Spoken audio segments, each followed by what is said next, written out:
എല്ലാ കൂട്ടുകാർക്കും മിസ്റ്റർ പ്രിൻസിൻ്റെ പുതിയ വീഡിയോയിലേക്ക് സ്വാഗതം. ഇന്ന് നമ്മൾ നോക്കാൻ പോകുന്നത് നമ്മുടെ ഷാങ്സു അതുപോലെ തന്നെ ഷെംറോക്കും.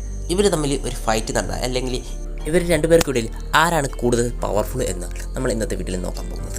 അപ്പോൾ നിങ്ങൾക്ക് ഈ വീഡിയോ തുടർന്ന് കാണാൻ താല്പര്യമുണ്ടെങ്കിൽ നമ്മുടെ വീഡിയോ തുടർന്ന് കാണുക. അതുപോലെ തന്നെ നമ്മുടെ ചാനൽ സബ്സ്ക്രൈബ് ചെയ്ത കൂട്ടുകാർ വീഡിയോ കാണുമ്പോൾ ചാനൽ ഒന്ന് സബ്സ്ക്രൈബ് ചെയ്ത് അത് ഓൾ നോട്ടിഫിക്കേഷൻ ഒന്ന് സെറ്റ് ചെയ്ത് വെച്ചാൽ ഞാൻ അപ്ലോഡ് ചെയ്യുന്ന വീഡിയോസിൻ്റെ നോട്ടിഫിക്കേഷൻ നിങ്ങളിലേക്ക് കൃത്യമായിട്ട് എത്തും.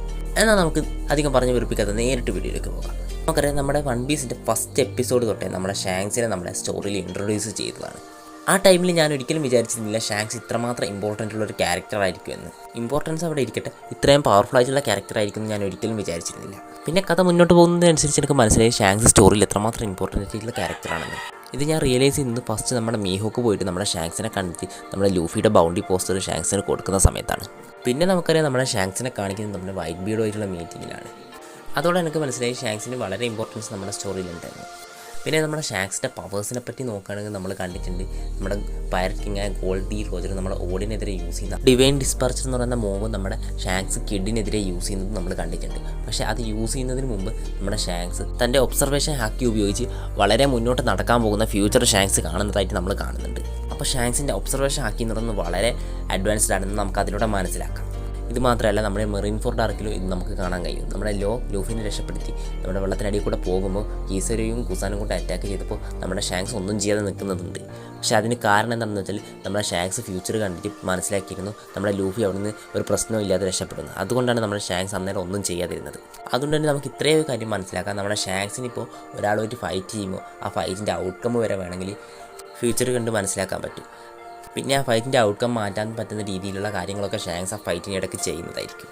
അതുകൊണ്ട് തന്നെ എനിക്ക് തോന്നുന്നില്ല ഷാങ്സിനെ ഒരു ക്യാരക്ടറിനെ ഡിഫീറ്റ് ചെയ്യാൻ അത്ര പെട്ടെന്നൊന്നും പറ്റുന്നത്. നേരെ മറിച്ച് ഇപ്പം നമ്മൾ ഷെംറോക്കിനെ കുറിച്ച് നോക്കുകയാണെങ്കിൽ ഷെംറോക്കിനെ ഇപ്പോൾ ഇൻട്രൊഡ്യൂസ് ചെയ്തിട്ടാകെ അത്ര ചാപ്റ്ററേ ആയിട്ടുള്ളൂ. പക്ഷേങ്കിൽ അതിന് മുമ്പ് പലരും പറയുന്നുണ്ട് ഷാങ്സിന് ഒരു ബ്രദറുണ്ട്, ട്വിൻ ബ്രദർ ഉണ്ട് എന്നൊക്കെ പലരും പറയുന്നുണ്ടായിരുന്നു. ഇപ്പോൾ ആ തിയറി സത്യാകുകയും ചെയ്ത് ഇപ്പോൾ ഷെംറോക്ക് നമ്മുടെ മെയിൻ സ്റ്റോറിയിൽ വന്നിട്ടുണ്ട്. അതിനുശേഷം എല്ലാവർക്കുള്ള സംശയം എന്ന് വെച്ചാൽ നമ്മുടെ ഷെംറോക്കാണോ അല്ലെങ്കിൽ ഷാങ്സ് ആണോ പവർഫുൾ എന്നാണ്. ഷെംറോക്ക് നമുക്കറിയാം നമ്മുടെ ഹോളി നൈറ്റ്സിൻ്റെ കമാൻഡറാണ്. അതുമാത്രമല്ല, ഷെംറോക്കിൻ്റെ സോഡ് ആയിക്കോട്ടെ വളരെ പവർഫുൾ ആയിട്ടുള്ള സോഡാണ്. സോഡിന് ഡെവിൾ ഫ്രൂട്ട് പവറും ഉണ്ട്.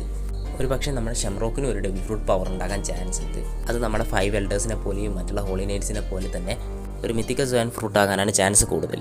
നമുക്കറിയാം ഈ മിത്തിക്കൽ സോയൻ ഫ്രൂട്ടൊക്കെ വളരെ പവർഫുൾ ആയിരിക്കും. അതുകൊണ്ട് തന്നെ ഈ ഫ്രൂട്ടും വളരെ പവർഫുൾ ആകാൻ ചാൻസ് ഉണ്ട്. പിന്നെ നമുക്കറിയാം ഷാങ്സിന് വളരെ പവർഫുൾ ആയിട്ടുള്ള കോൺഗ്രസ് ഹാക്കിയോ അതുപോലെ തന്നെ ഒബ്സർവേഷൻ ഹാക്കിയോ ഒക്കെ ഉണ്ട്. എനിക്ക് തോന്നുന്നത് നമ്മുടെ ഷെംറോക്കിന് കോൺഗ്രസ് ഹാക്കിയോ ഒബ്സർവേഷൻ ഹാക്കിയോ ഒക്കെ ഉണ്ടാകും. പക്ഷേ ഷാങ്സിന് അത്ര ലെവലിൽ ഉണ്ടാകാൻ ചാൻസ് ഇല്ല. കാരണം ഈ ഡബിൾ ഫ്രൂട്ട് പവർ ഉള്ളത് കൊണ്ട് തന്നെ നമ്മുടെ ഷെംറോക്ക് വേണമെങ്കിൽ നമ്മുടെ ഹാക്കി അത്ര ട്രെയിൻ ചെയ്യാൻ ചാൻസ് കുറവാണ്. ഇനിയിപ്പോൾ ട്രെയിൻ ചെയ്തിട്ടുണ്ടെങ്കിൽ തന്നെ എനിക്ക് തോന്നുന്നില്ല ഷാങ്സിൻ്റെ അത്ര ലെവലിൽ വരാൻ പറ്റുമെന്ന്. പക്ഷേങ്കിൽ നമുക്ക് ഷെംറോക്കിനെയും ഷാങ്സിനെ ഏകദേശം ഈക്വൽ തന്നെ പറയാൻ പറ്റും. കാരണം എന്താണെന്ന് വെച്ചാൽ ഷാങ്സിൻ്റെ ഹാക്കി മാത്രമാണെങ്കിലും നമ്മുടെ ഷെംറോക്കിൻ്റെ കൂടെ ഡെവിൾ ഫ്രൂട്ട് കൂടെ ഉണ്ട്. അപ്പോൾ ഏകദേശം സെയിം പവർ ലെവൽ തന്നെ നമ്മുടെ ഷാങ്സിനും ഷെംറോക്കിനും കൂടെ വരാൻ ചാൻസ് ഉണ്ട്. പക്ഷേങ്കിൽ ഇങ്ങനെ വന്നാലും ഇവർ തമ്മിലൊരു 1v1 നടക്കുകയാണെങ്കിൽ എനിക്ക് തോന്നുന്നു ഷാങ്സിനെ ജയിക്കാൻ ചാൻസ് കൂടുതൽ. കാരണം ഞാൻ വീഡിയോയുടെ തുടക്കത്തിൽ പറഞ്ഞിരുന്നു ഷാങ്സിൻ്റെ ഒബ്സർവേഷൻ ഹാക്കി ഇപ്പോൾ ഷെംറോക്ക് ജയിക്കുന്ന രീതിയിലാണ് ഫൈറ്റ് പോകുന്നതെങ്കിൽ നമ്മുടെ ഷാങ്സിന് അത് കണ്ട് പ്രൊഡക്റ്റ് ചെയ്ത് അത് മാറ്റി തനിക്ക് അനുകൂലമായ രീതിയിൽ മാറ്റാൻ ഷാങ്സിന് പറ്റും. അപ്പോൾ ഷാങ്സ് ഇതിൽ തോക്കുകയാണെങ്കിൽ തന്നെ അതൊരു സാക്രിഫൈസ് ആകാനാണ് ചാൻസ് കൂടുതൽ. ഷാങ്സ് ഒരു പക്ഷേ ഡിഫീറ്റ് ആകുന്നത് നമ്മുടെ ലൂഫിക്ക് വേണ്ടിയായിരിക്കാം. ഒരു പക്ഷേ ഇത് വേണമെങ്കിൽ ലൂഫിയുടെ അടുത്ത ഗിയർ അച്ചീവ് ചെയ്യുന്നതിലേക്കോ അങ്ങനത്തെ എന്തെങ്കിലും നയിക്കുന്നത് സീക്വൻസിലേക്ക് നമ്മളെ നയിക്കുന്നതായിരിക്കും ഷാങ്സിനെ നമ്മുടെ ഷെംറോക്ക് ഡിഫീറ്റ് ചെയ്യുന്നത്. അല്ലാതെ ഒരു 1v1 ഫൈറ്റിൽ എനിക്ക് തോന്നുന്നില്ല നമ്മുടെ ഷെംറോക്കിന് ഷാങ്സിനെ ഡിഫീറ്റ് ചെയ്യാൻ പറ്റുമെന്ന്. അപ്പോൾ ഇന്നത്തെ വീഡിയോ ഇത്ര മാത്രമേ ഉള്ളൂ. നിങ്ങൾക്ക് വീഡിയോ ഇഷ്ടപ്പെട്ടിട്ടുണ്ടാവും എന്ന് വിചാരിക്കുന്നു. വീഡിയോ ഇഷ്ടപ്പെട്ടിട്ടുണ്ടെങ്കിൽ നമ്മുടെ ചാനൽ സബ്സ്ക്രൈബ് ചെയ്യുക. ആ തൊട്ട് ബെല്ലൈക്കൺ ഓൾ നോട്ടിഫിക്കേഷൻ സെറ്റ് ചെയ്ത് വെച്ചിട്ട് പിന്നെ മറ്റൊരു കാര്യം, നമ്മുടെ ചാനലിൽ ഇപ്പോൾ ജോയിൻ ബട്ടൺ അനബിൾ ആയിട്ടുണ്ട്. അപ്പോൾ നിങ്ങൾക്ക് ആരെങ്കിലും ജോയിൻ ചെയ്യാൻ താല്പര്യമുണ്ടെങ്കിൽ ഒന്ന് ജോയിൻ ചെയ്യുക. അതിലൂടെ എനിക്കും ഒരു സപ്പോർട്ട് കിട്ടും. പിന്നെ എനിക്ക് നിങ്ങളെ സപ്പോർട്ട് ചെയ്യാൻ പറ്റുന്നതായിരിക്കും. നിങ്ങളുടെ ചാനൽ ഗ്രോ ചെയ്യാനാണെങ്കിലും മറ്റാവശ്യങ്ങൾക്കാണെങ്കിലും എനിക്ക് നിങ്ങളെ സപ്പോർട്ട് ചെയ്യാൻ പറ്റും. അപ്പോൾ ഇന്നത്തെ വീഡിയോ ഇത്രയേ ഉള്ളൂ. എന്നാൽ മറ്റൊരു വീഡിയോ കാണുന്നവരെ ബൈ ബൈ.